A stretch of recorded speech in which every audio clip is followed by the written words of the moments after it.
Abuse makes its ugly presence felt in all kinds of ways and places. Fortunately, the curtain is being pulled back to expose the secretive and destructive world of abuse in our culture. Alarmingly, there's been a secretive world of abuse in the church as well, and it's a good thing that this is being exposed. What forms does power take? How is power abused, particularly in the church? And how should we respond to abuses of power? Stick with us as we shed light on the dark world of abuse as we converse with Dr. Diane Langberg about her new book, Redeeming Power, Understanding Authority and Abuse, on this episode of Youth Culture Matters.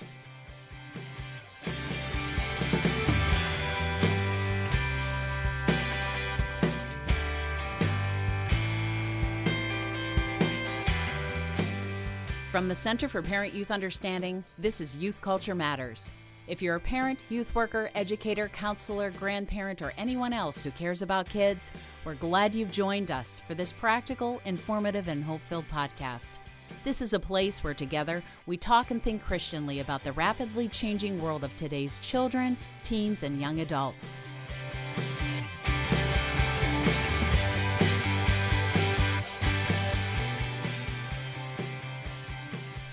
Well, welcome everybody to another episode of Youth Culture Matters. I'm Walt Mueller here at CPYU, and Chris Wagner's in the studio with us as always. We have our intern, Theodora Dillman, who's joining us as well, and then Jason Soshanek, our co-host, joining us from Spokane. I want to let everybody know that today's podcast is one that I'm very excited about because of our guest, Dr. Diane Langberg. And before we actually welcome her here, I want to tell you a little bit about her, why we're having her on here. A little bit of her background. She is 45 years into doing clinical work as a psychologist, a lot of that with trauma victims. She has traveled the globe training caregivers in responding to trauma and the abuse of power, which we will be talking about today. And she has a counseling practice in Jenkintown, Pennsylvania. Whenever I mention Jenkintown, I have to say two things. One is that that's where I grew up, and that's where her practice is. But there's another added little trivia matter there for our pop culture junkies. And I don't know, Diane, if you know this or not, but are you familiar with the television show The Goldbergs? There's actually a sitcom that's been on for several years about an actual family in Jenkintown, and their home, where it sits, is probably about 3 blocks from your office, right over in your Abington Friends School. So now I just educated you a little bit in some pop culture, which is most likely absolutely meaningless with everything else you had to think about, but that's Jenkintown. So Diane has written several books. Lisa and I have known her for over 30 years. Some of her books very, very helpful to us. Counsel for Pastors' Wives, a book called Counseling Survivors of Sexual Abuse, a book called On the Threshold of Hope, another one for counselors called In Our Lives First. It's Meditations for Counselors. And then a book we had Diane on to talk about, one of our past episodes, an excellent book, Suffering and the Heart of God, How Trauma Destroys and Christ Restores. She's also working as a co-leader of the Global Trauma Recovery Institute, which is housed at Biblical Theological Seminary, and she's on the board of Godly Response to Abuse in a Christian Environment, and she also serves as a co-chair for the American Bible Society's Trauma Advisory Council. You can learn about all these things and more about Diane if you go to her website, DianeLangberg.com. There's so much that I appreciate about Diane and her work. I think first and foremost is, and you'll hear this today, folks, that she loves Christ, she loves the church, and I think out of the overflow of both of those loves, you will hear some difficult things that sometimes are piercing to us, things that we need to hear that force us to look in the mirror and deal with our own sin in our own lives. And I really believe she is a gift to the church. So, Diane, welcome. Thank you. It's good to be here. So we're going to talk today specifically about this latest book of yours called Redeeming Power, Understanding Authority and Abuse in the Church. And it's published by Brazos. It caught my attention first and foremost because you wrote it. and we're thinking about these issues, but also it got a great endorsement from Rachel Denhollander, who is a person who's written extensively on this as well. Her book is gripping. What is a Girl Worth? I think is what is a Girl Worth? We've read that as well. I want to read this because I think this is a good start to the conversation. Right out of the gate in this latest book of yours, Redeeming Power, in the prelude, you write these words. This is the first paragraph. Decades ago, when I first encountered victims of sexual abuse, I found myself in a foreign land. I did not know how such things happened. It was not part of my experience, nor was it mentioned once in the psychological literature I read or while I earned 2 graduate degrees. The church dismissed me when I brought it up. I decided by God's grace to listen to the unbelieved and disenfranchised. Doing so has changed me and shaped my life. So the question is, how has listening in this way changed and shaped your life? Well, that's probably a very full answer that I can't do in its entirety. But first of all, it put me in the position of student.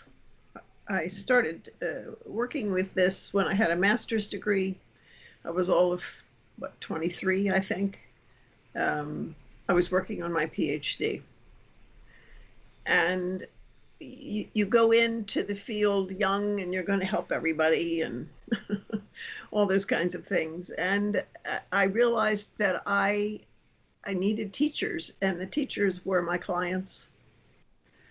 And one in particular, which I mention in the prelude, whose life was unthinkable, unspeakable. She was an incest survivor of many perpetrators and also had been trafficked long before trafficked was a word. And I still remember the day I said to her, I don't know anything about this. I don't know how to help you. I have to be your student and you have to be my teacher. And then we'll hobble along together and see what we can figure out. And she, courageous, terrified soul that she was, agreed. And so she began little by little to tell me her story and let me ask questions, not even so much in the guise of helping her, though I learned later that that's exactly what helps, is going with and listening helps, because then somebody's no longer alone in the darkness. But I learned from her what it was like, what it did to a human being, what it did to the abusers, how family members reacted, how a church reacted. And after that, there were many, many more. And she was the basis for my figuring out how to enter into those ways. What I didn't know at the time was that God was using her and hundreds like her over the years to actually teach me about who he is and his entrance into life with the least of these and the disenfranchised. And I began to understand him in a way that I had never seen before and continue to do so. Some of what you described there, and I've heard you tell this story before about engaging with her, is, you assumed a posture of learning. And so many times, and I think about people who are not professionally trained counselors. I think in terms of, many times just pastors and youth workers, where we encounter a student or a young person or an older person who has experienced something horrific as you describe, and we want to step in, we want to fix it, we want to have something to say right away. And I just want to dwell on that for a second, because just to pause and say, teach me. And I know you've used the phrase, tell me what it's like to be you. Yes. That's just so helpful. Anything you can direct us with on that in terms of a posture when we, and more of us are encountering this, because, these issues are rising to the surface now. And at least my understanding is people may be a little more ready to talk about this as the culture is moving forward with this and giving people permission, just that initial contact when we learn. Any advice you can give us, those who are listening, on how to engage beyond what you've just said? I mean, I think that's brilliant what you just said. Well, I think it requires a lot of humility and bending when somebody comes for help and we genuinely want to help. I mean, but we also want it to go away, if we're honest, particularly things that were so outrageous as what she brought me. They aren't neat little problems. She was never going to be all better, and she wasn't all better. She's all better now. She's in heaven. But it's not that kind of thing. And so it means living with not being able to fix it. And we don't like that. And part of the way we dress it up is by using spiritual language. Well, if you just prayed more, you did this, or loved God more or something, this bad thing wouldn't be. Well, Jesus was flawless, and the bad thing was. That's not the model. Yeah. We've made it the model, and we've done it partly because it makes us feel better, because then the fact that the person isn't all better or is telling us things that we just don't even know how to think about, so therefore we want not to believe because it'll help us be okay. We end up silencing, rejecting, speeding along, and not understanding that little by little walking with, which is what God in the flesh did. He put one foot in front of another with broken human beings, and they weren't all fine when he left. I want to talk a little bit about, in the book, basically, as I read the book and we've talked to people about the book, you're really shifting the paradigm for us from a paradigm of response, and I would even say abuse, in the church and in families and elsewhere. You're shifting the paradigm from something that it should not be to something that it should be and it must be. And as I think about that, just to go back to that prelude, there were 3 phrases in there that really jumped out at me, and I want to ask you about them one at a time. Just very quickly, just respond to this. You said it was not part of your experience, but it wasn't mentioned once in any of the psychological literature as you were being trained as a counselor. What was going on? Well, I started seeing people probably around 1973. The feminist movement was going on. And little by little, people were starting to talk about rape at that time. But the only thing in the psychological literature was Freud, who listened to women's stories of sexual abuse and was so overwhelmed by it, he decided they made it up. And then he made stuff up about it to make it palatable. So there was no other literature. It was beginning to leak out during the feminist movement. And I had the great fortune of having a supervisor at that time who was a generation above me and who was helping to start Women Organized Against Rape in Philadelphia, which was unheard of. So there wasn't anything to read or whatever. And keep in mind also, I was also seeing Vietnam vets. And so there weren't women in my field.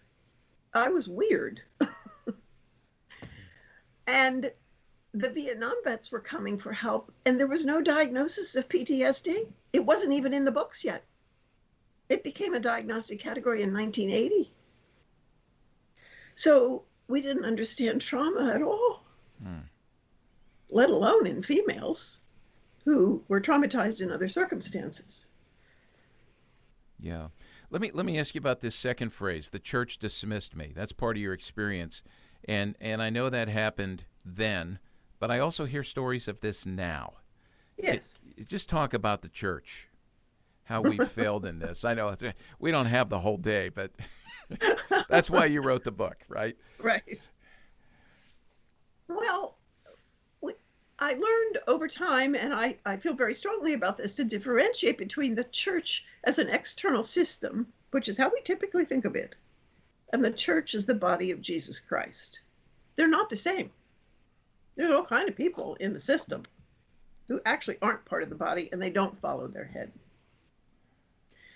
I learned that the body of Jesus has cancer, and it's not being treated. And it's like having a lump on your back and saying, well, it can't be cancer, and I'll be okay, and ignoring it. And then eventually you're dead. We've done that in the church with things that disrupt our ways, our form of worship, the way we want to think about Sundays, or what church is like, or what we're called to do, or all of those things. But the fact of the matter is that bodies that don't follow their heads are sick. Something's wrong with the connection. And so I stuck my toe in the water a few times early on with pastors or something about women who were sexually abused in the church by somebody, or who were being treated violently in their homes, and was talked down to.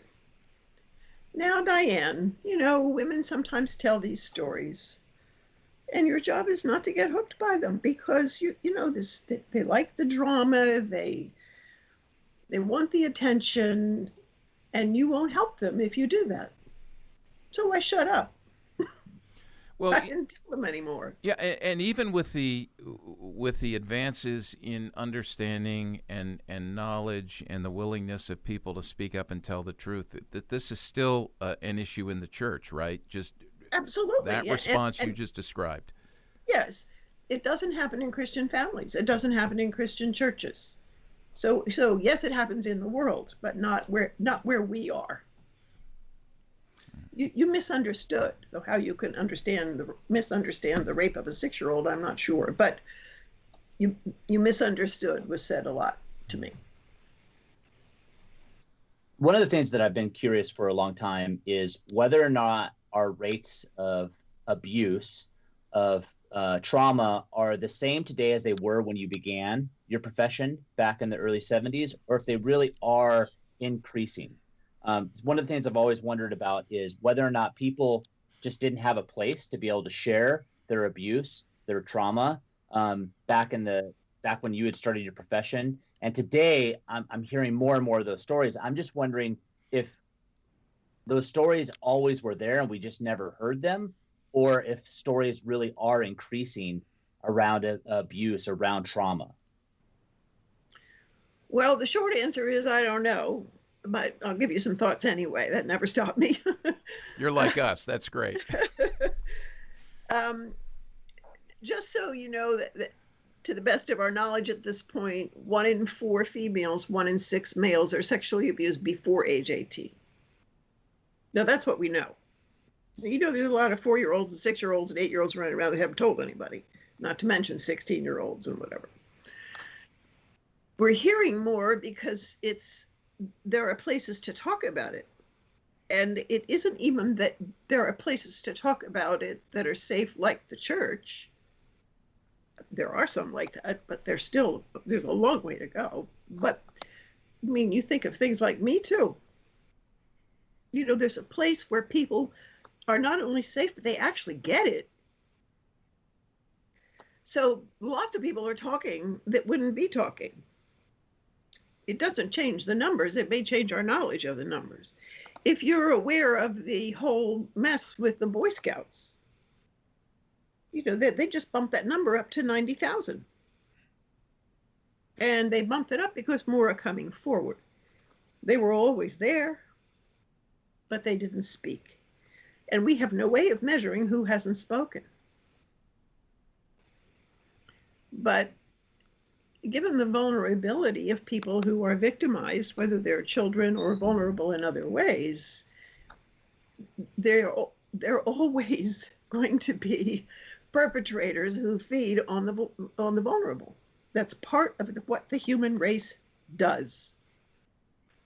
And we've been doing it since Eden.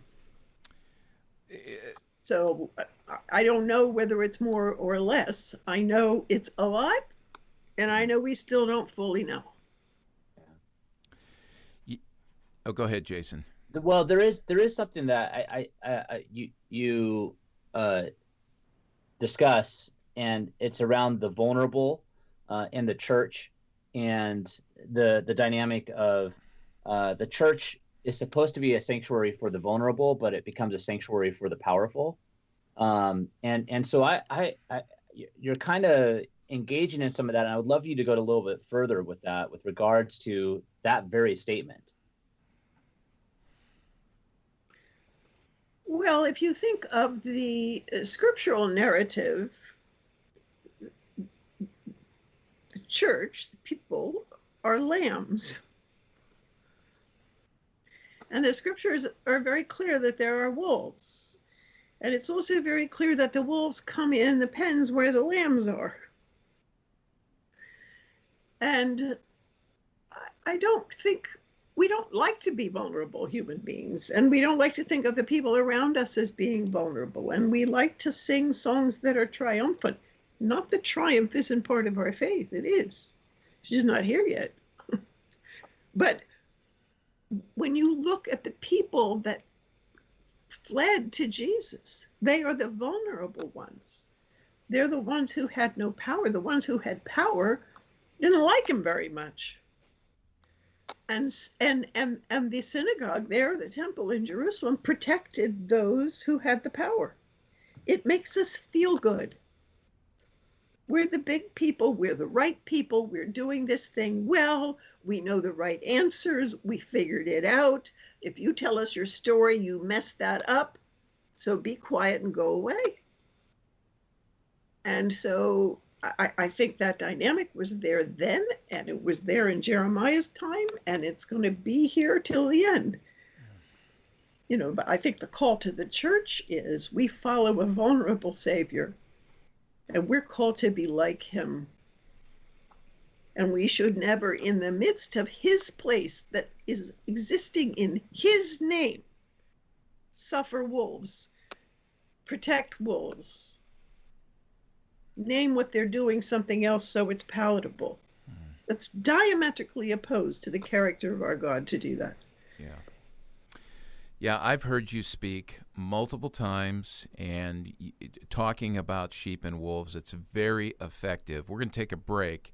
When we come back, I really want to start to ask some questions about wolves and recognizing wolves, because it seems that we don't really understand who the wolves are till the story hits the internet or the newspaper.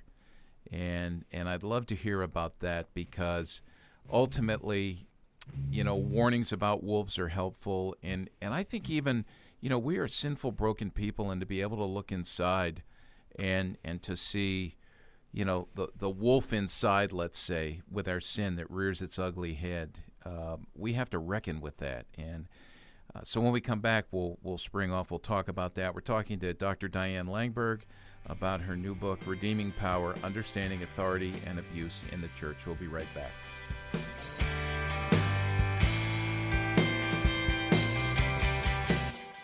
Youth workers, are you looking for ways to continue your ministry to parents during these difficult days where parent ministry is more necessary than ever before? Would you like to bring CPYU to your church in spite of COVID-induced limitations on travel and gatherings? I would love to come to your church in a personal, live, real-time virtual format. We are now offering several different one-hour seminar options, including Q&A, you can now book at a time that is most convenient for you and your parent group. Participants can join as they gather in one place together or from their own homes. You can learn more about these seminar options by visiting our website at cpyu.org and clicking on the link for the virtual parent seminars. We have a limited number of dates still available during 2020 and through the spring of 2021. Remember, to learn more and to book a CPYU virtual parent seminar, go to cpyu.org.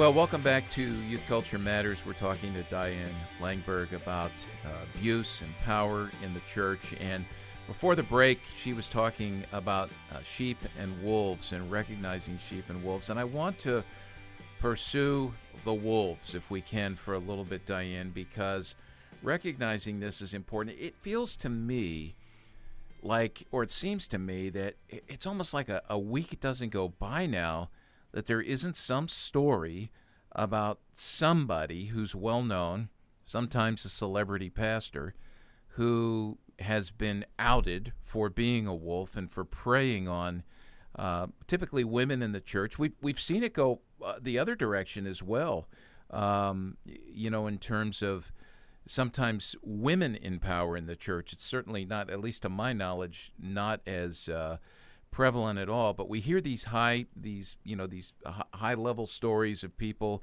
who you would expect. But then there's the stories that about the unknown people, and a lot of times in our world of youth ministry and youth work, we hear these stories. One just came out. It's been on my mind and really eating at me for the last 3 or 4 weeks. A story came out about a young youth pastor who just across the river there in New Jersey from Philadelphia, who was found out for soliciting, I think, videos from young boys.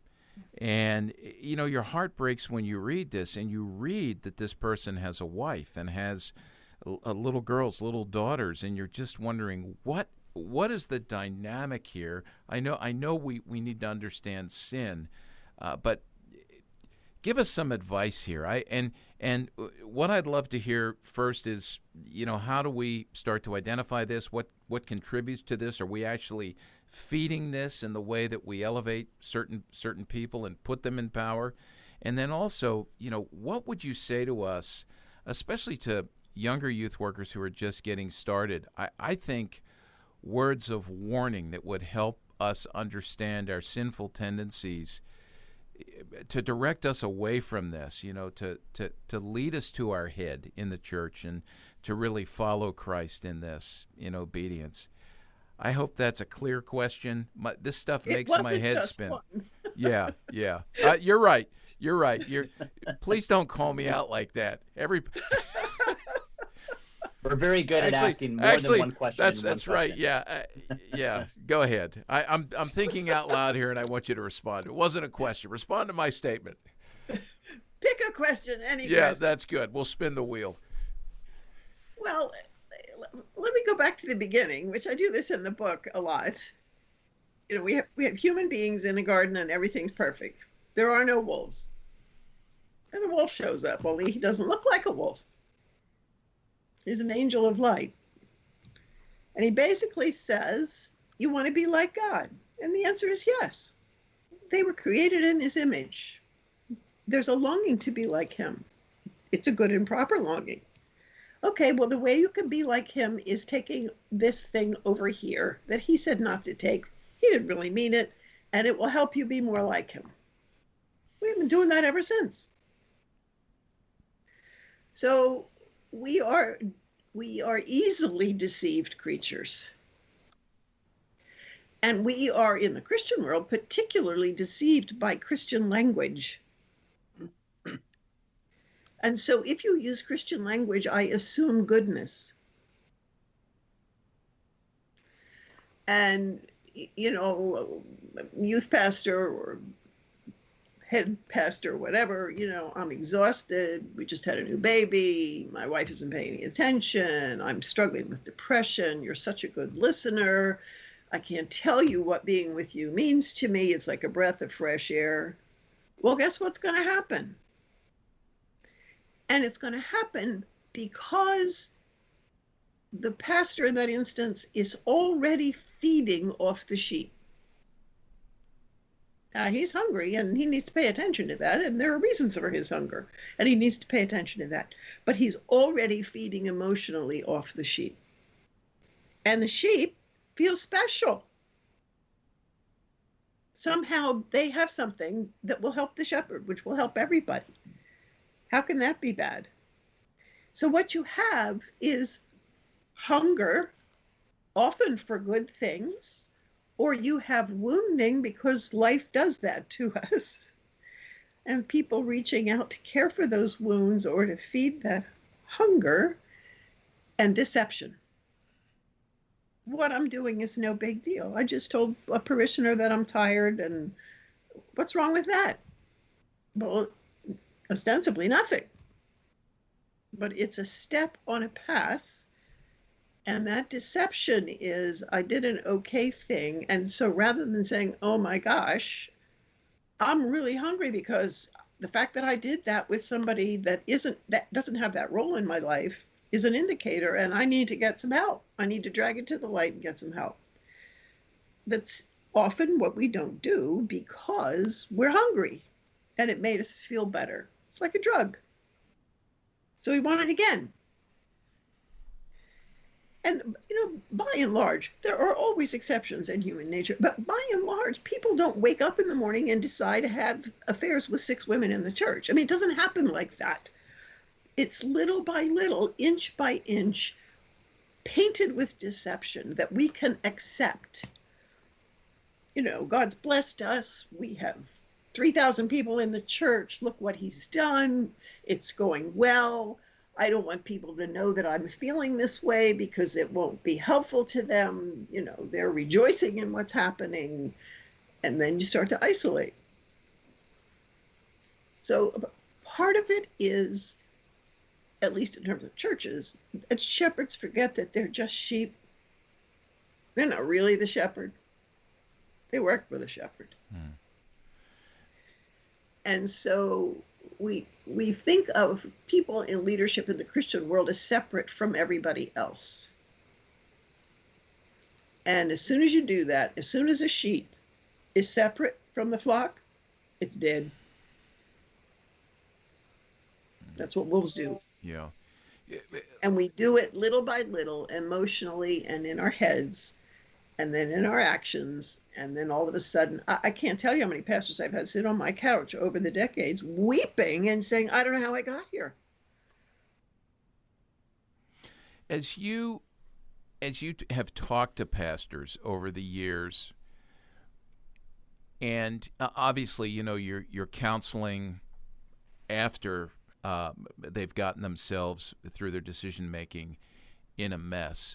And I know that you've talked to folks in preventive ways as well. What would you say to people in ministry, just people in general, about the borders and boundaries that we can build into our lives, the healthy, good habits that we can build into our lives that would keep us from making decisions that indicate we've believed the enemy's lies, and I always, when you go back to the garden, whenever everybody goes back, I always think about what the question that was asked, did God really say, which is that question that the enemy asks all the time now. But what are some good borders and boundaries that we can build into our lives? Well, going back a little further than that, I think anybody who's going to be in leadership, like a pastor or something like that, or head of organization or whatever, those things should be studied from the first day they hit the ground in seminary or wherever they go to school to learn those things. We don't teach character issues. We don't teach frailty. We don't teach how deception is used by people who are fired up for Jesus. We don't. And so people get sent out with knowledge and eagerness and all those things, and their wounds have never been looked at. So just as an example, you think of a man who had a father who was just harsh and verbally abusive and maybe beat him and his brothers or whatever, and there's a wounded boy in there that nobody ever talked to. And so now he's going to be the pastor of 4,000 people. And he's bigger than his daddy, only he's not sure because he never did it really right. And his father was never pleased. So maybe he's not doing it right. So he has to drive himself further. And he still doesn't understand what's going on inside of him until he's so tired and weak and hungry that he starts looking elsewhere. Which isn't necessarily a woman. It could be a man, it could be a child, it could be money, it could be fame, it could be all kinds of things. But, He wants feeding, and he doesn't understand why. So I think we have failed. If ultimately God's desire is for us to be like Christ, then our teaching and our educating and all of those things have to include that as central. We make knowledge central. And knowledge without Christ-likeness is very dangerous. There is one of the things I'm wondering about is just the healthy display of power and authority, specifically within the church. And I'm also, as I'm hearing you talk, I'm hearing about the aspect of vulnerability. It's a conversation I've had with multiple youth pastors and senior pastors, and it's an ongoing dialogue about whether or not it's okay for someone in that leadership role to be vulnerable. And I'm wondering, as I think about healthy displays of power and authority, if vulnerability is one of those, or if it's not, or if it's in safe places, what that might look like.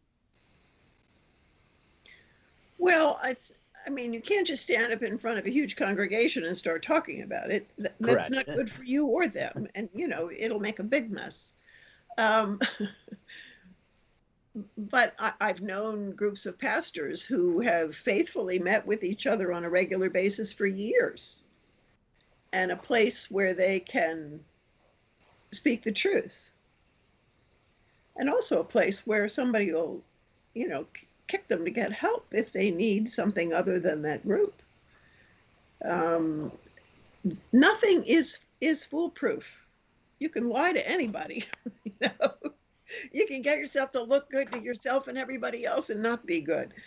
So there is no solution that will fix it. Not here. But there are things that will strengthen us in the battle of deception, which infects every human being, and in the feeding off of the authority that I am granted in my position and having that tell me I'm okay. So therefore, everything has to be okay with that work, because if it's not, then I'm not okay. It's all those kinds of things that we need to learn about, be vigilant about, how old wounds growing up infect us now, and safe people who will get in our face and ask us questions. But again, I've known somebody who was in a group like that for years. And everybody thought it was wonderful. And he ended up caught in New York City picking up young men. Nobody knew. Yeah, there comes a point where when you're in a group like that, obviously you have to be honest, right? One thought that came to mind, and I'd love to hear your response to this, and, Jason, you asked a question about this, but as we get in these groups, I'm thinking about youth workers in particular. Youth workers tend in those groups to congregate together. So it's a lot of like-minded people in the same kind of ministry situation, often most of them very young. If you get the average age of people in that group, they're young, maybe under 30. Would it be helpful, respond to this, would it be helpful when you're in a group like that to make sure that it is a good mix, let's just say men, age-wise, across the spectrum, so you're getting older men in there who have a lot more life experience, maybe some more spiritual maturity, I hope, and trust, and a lot more wisdom to be able to work within like that fuller spectrum of the body of Christ, rather than just like-minded, same-aged people. Have you seen that happen? Would that be good advice? Yes, it would be good advice, and you don't have to pick one or the other. Yeah. But if everybody you talk to is exactly like you're not going to get any new ideas.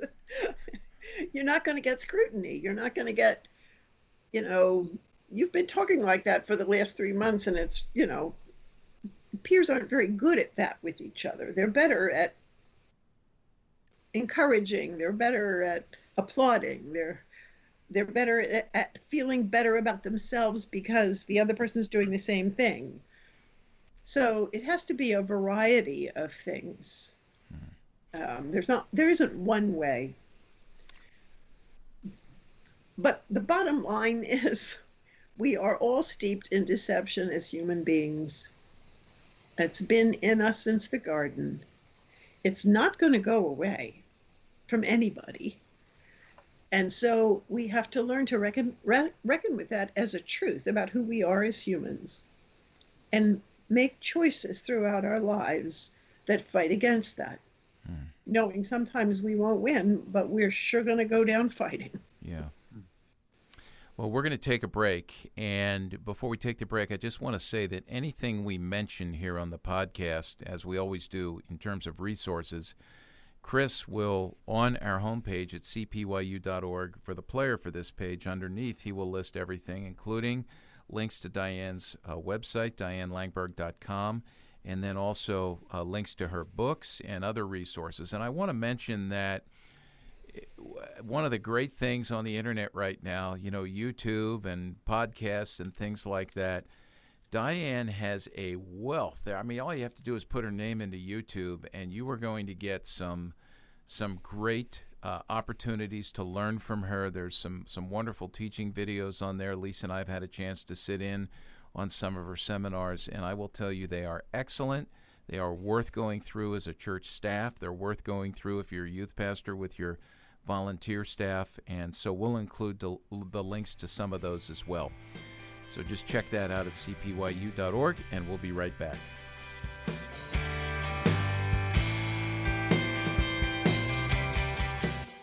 If you enjoy listening to Youth Culture Matters and would like to support the ongoing efforts of this ministry, you can do so by visiting cpyu.org/giving to make a donation.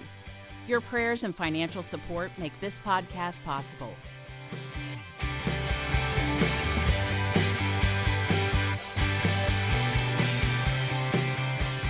Thanks again for listening to Youth Culture Matters. We are here with Dr. Diane Langberg. We've been talking about her most recent book, Redeeming Power. And as we turn the page into our last segment, one of the things I would love to be able to look at is how we've historically silenced or even questioned victims of abuse. I know that we were discussing this earlier in the podcast, and I think coming back to that is going to be important for us to engage, because the question that I am curious about is how do we become helpful, passionate in helping victims of abuse rediscover their worth? Well, within a church setting, one of the first things you can do is just put it on the table. I mean, you don't know who's been abused in your youth groups and things like that have never spoken. I can't tell you what it does for victims to hear somebody just put it in a list even. I mean, just, some people struggle with X, Y, and Z and Q and whatever, and that's one of the letters. It means that the person who's speaking knows that it's real. They accept that it's true for people. And it's so real and so true that it can be said publicly. It's not one of those shush words, which it usually is. That in itself is a gift. You may not get the overflow of that. They may not come to you. They may go to somebody else 5 years later. But so you may not see the fruit of that. But to not acknowledge that in a youth group, you've got kids who have been sexually abused, you've got kids who have been abused in different ways, including sexual abuse in the home or in their extended family, just statistically. And they need to know. And they need to know that if they ever want to tell their story, they're welcome to do so. That the staff or whoever wants to be a safe place for them to tell their story. That it takes a lot of courage to do that. And you would honor that courage. The other thing they probably need to know is you won't force them to do anything. If you got a minor, that's a different problem, obviously. But part of what you want to give back to a victim is agency as much as possible. And there are laws about minors that prevent us from doing that in some ways, but you can still shape that in as part of it. But it's their voice that you want to resurrect. It's their thoughts. It's their choices, their power, so to speak. And so just putting that on the table periodically in the things you talk about makes it real, makes them know that you know it's real, and makes it something that you're able to talk about publicly. So probably you could stand listening to what I have to say. Oftentimes, and you write about this in the book, we've heard this, countless stories now, we know it's real, that when allegations of abuse are first verbalized, many times the church comes to the defense and rallies around the alleged perpetrator, who is probably the real perpetrator, which is incredibly harmful. I can't even imagine, what that does to a victim. So you've been very helpful in exposing that, and I think a lot of the stories that we've heard recently have really helped us understand, the need to listen to the victim and surround victims. But there still needs to be care, and you do talk about this. I've heard you talk about this for a perpetrator at some level. Would you talk, Lisa and I heard you, when you were down at Springton Lake Presbyterian Church and we sat in on your conversation there, you talked about how a church should and should not engage or allow a perpetrator to engage with the local body. And we still talk about some of what you said there that we just thought was brilliant advice about a perpetrator's place in the church. I mean, however that looks. And I know that's very complex and people may not understand exactly what I'm asking there, but you talked about, like they should not be in worship, but there should be an opportunity to minister to them. Can you unpack that a little bit? Sure. Before I do, I think it's a blog on my website that's about responding to abusers, so people could get more and detailed information there. I think what I would start with is the fact that the church has failed to love the abuser. Again, you go back to cancer. If there's somebody in the church that has cancer all over their body and doesn't want to get any care, what's the most loving thing you can do? You try to get them to get help. You don't just say God loves them and it's fine.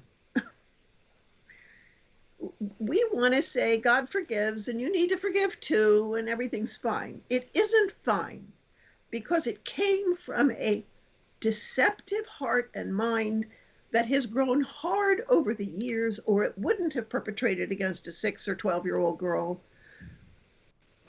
There's a sickness there. It's also a crime. I've often said at pastors' conferences, if you go to work on Tuesday morning and you open your study door and there's a dead body on the floor, what are you going to do? Well, they all say they'll call the police. Oh, why? Because it's a crime. Well, guess what?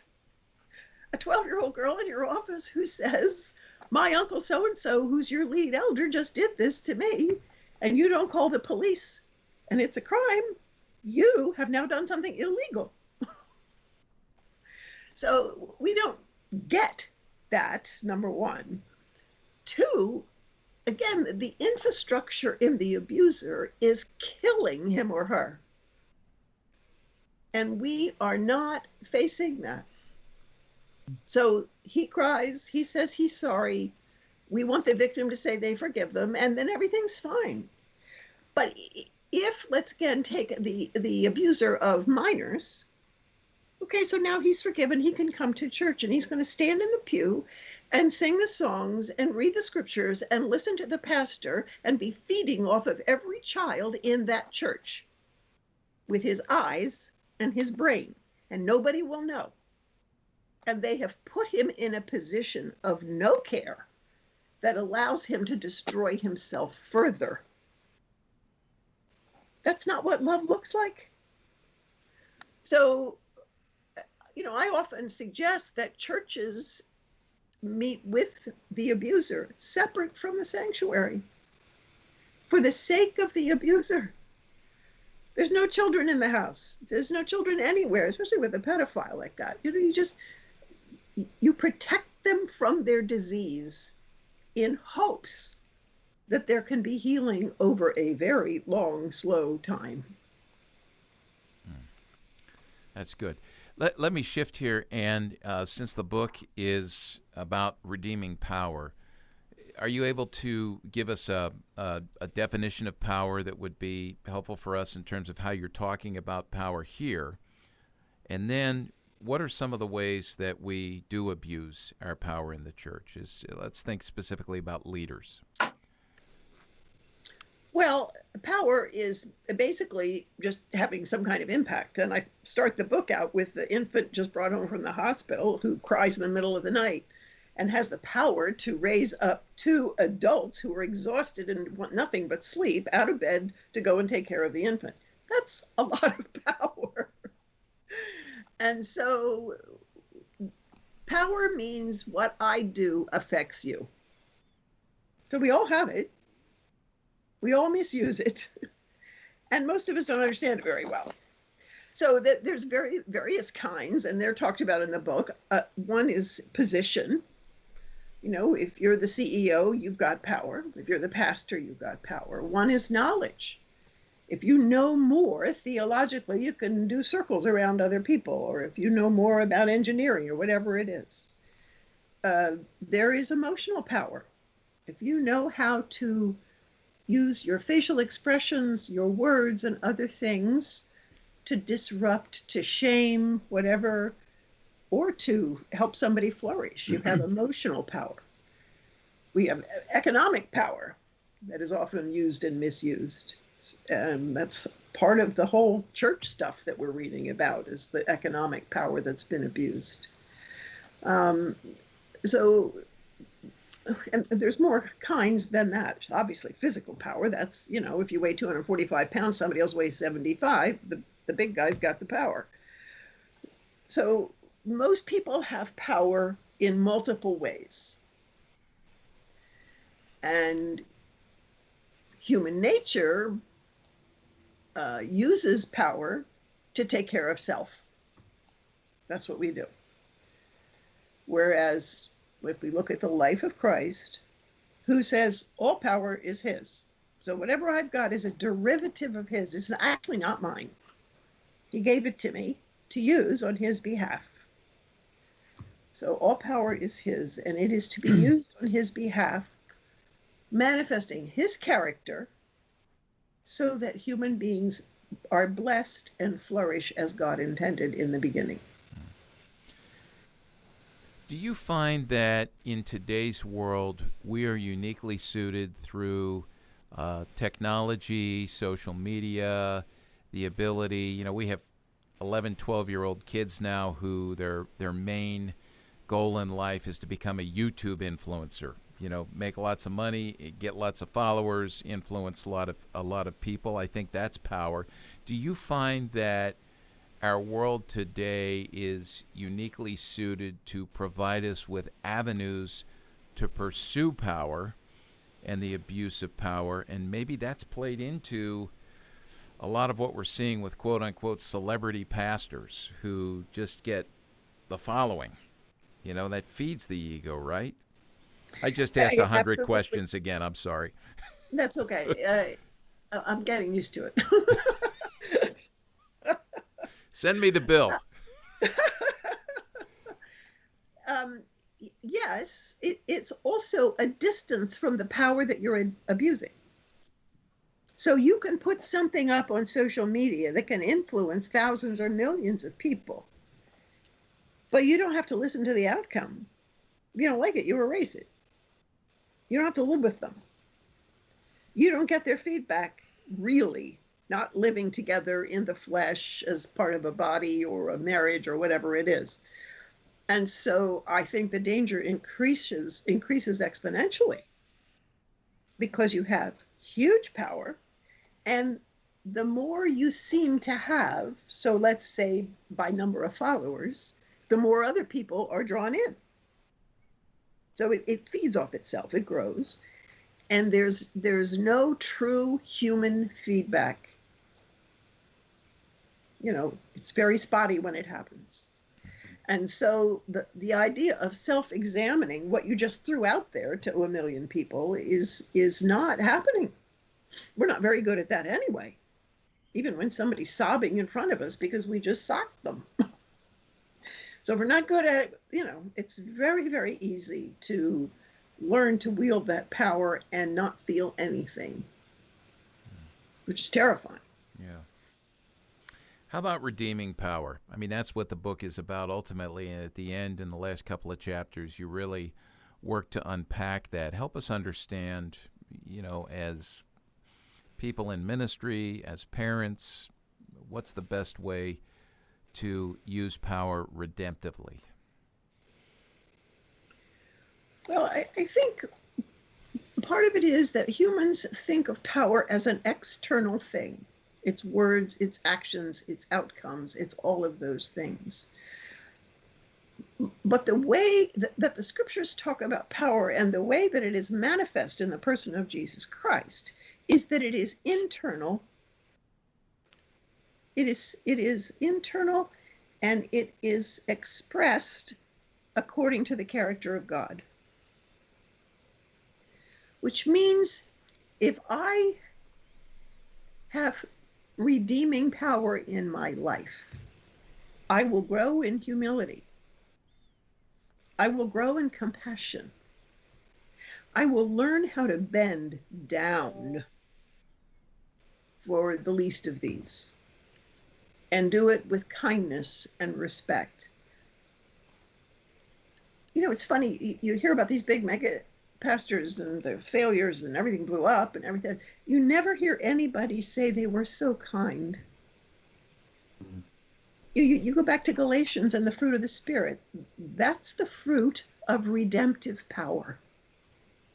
It's the character that Jesus exhibited, his gentleness, his goodness, his self-control. Imagine that. Mm-hmm. He managed himself. So he who had all power had self-control. So I think in many ways that the church has lost its way and become an external thing. We protect our individual institution, we protect our positions, we protect our denomination, we protect our reputations and all of those things. It didn't look like any of that in Jesus. I mean, his reputation was shot. He sat down with all the wrong people. Women, no less, for goodness sakes. Foreign women. That's about as low as you can get. Lepers. And so we have built these big mega things and they have power and thousands of people come and all of that. But looking like him and bending like him in a way that causes and encourages the flourishing of human beings is not typically our mission. And I think we're breaking the heart of God. Yeah, one of the things you say in the book, and I've heard this stated in other ways from others, is you say if an earthly kingdom was the goal, then Jesus is an utter failure. Yes, he is, still. Yeah. And then I think about the church today. I just had a conversation with a youth worker yesterday where, he's at a very small church. He's led, as he's on the youth ministry forums and things, to feel less than because he's at a small place. He doesn't have a lot of kids. He doesn't have a big budget. And he's doing youth ministry in a world that works very hard to convince us as we look around that it's the metrics, yes. It's the numbers that are the goal of success. And boy, that just steers us so wrong, because I think when we get into that, when we get wrapped up in that, we start to pursue that rather than the heart of God. We move away from the scriptures. We lose our ability to see things with discerning eyes, to look at the world through eyes of faith and from the perspective of a biblical world and life view. And it just sucks us in, and then we hear some of the outcome of that is hearing these stories that we're talking about today. Jason, any other questions you might have or thoughts here as we start to wrap up and wind down? I don't. I think this has been an incredible conversation. I think it's going to be really useful. Yeah, and what I'm thinking here is that we have just skimmed the surface of something that, I mean, you talk about systemic issues. I know that that's a big part of what you talk about and how you counsel, and certainly what you write about in the book.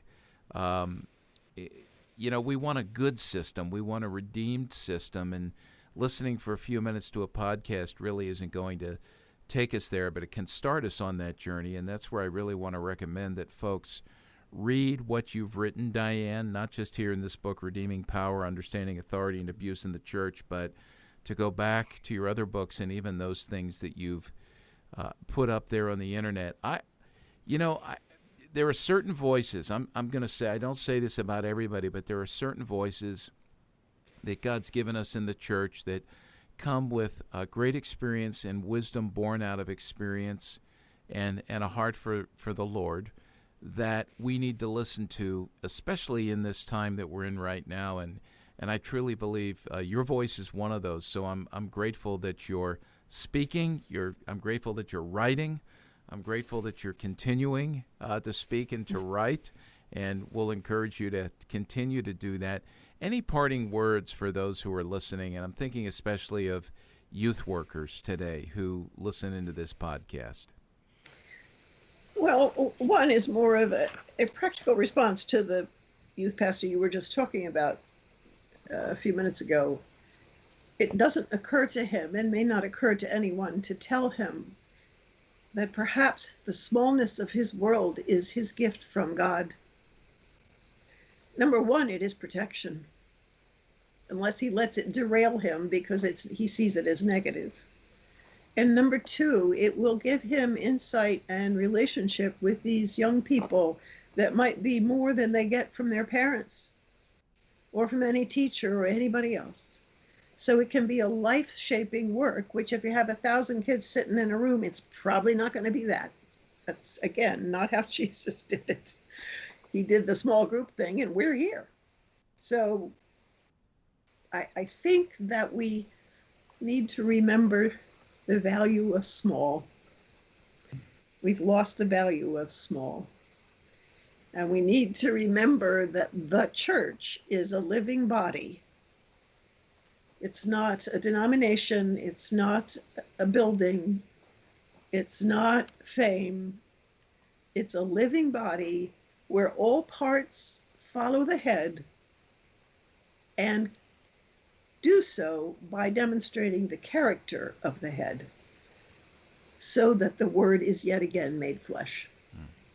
That's a good word, and I hope the folks who are listening hear those wise words about the size of our ministries and the blessedness that is there in small, when we're able to go deep with maybe a smaller group of people and really invest in their lives, and then also the call there, wisely stated again, to live to the glory of the head and live into getting to know the head of the church, Jesus Christ. So thank you. Do you have anything else you're working on now that you're writing?